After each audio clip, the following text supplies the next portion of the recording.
What you got right now should not be seen as an isolated event.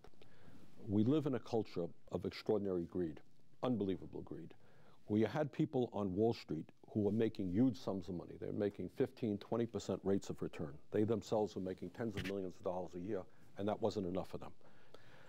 So there are a lot of lessons to be learned from this.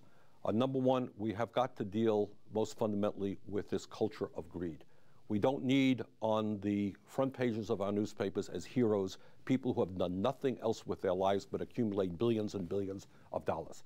These people don't produce anything other than more and more money for themselves, and that's an issue we've got to look at. Second of all, obviously, we need a Wall Street which is interested in creating investments in productive capabilities in our economy that improves the lives of people rather than just makes a relatively small number of people extraordinarily rich. And that we've got to do. Thirdly, of course, we have to start the re-regulation process.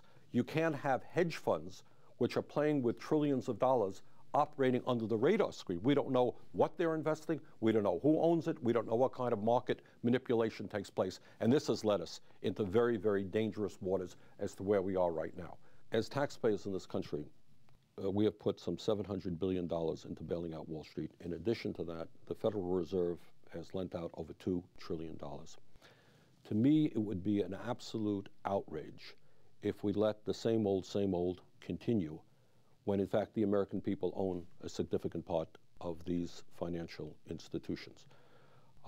At the very least, what we are calling for is the removal of the CEOs of all of these large financial institutions. The idea that these people who help cause the crisis that we're in now are capable of helping us get out of this crisis and move in a new direction is, to me, something that is beyond the pale. It ain't gonna happen. So we've got to get rid of these guys. And second of all, if the American people are making this huge investment, we essentially need a new Wall Street. We can't go back to the old ways, all right? They have screwed up royally. So we're in a moment in American history where we got to think very, very boldly.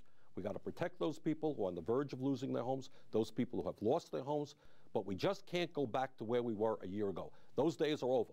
We got to hold those people accountable. We need new people who will look out for the general welfare of the American people and people of the world, rather than just greed on Wall Street. And we all need to work together to make that happen. That ain't going to be easy. Trust me, you're taking on the most powerful people in the entire world. But the future of this country is at stake.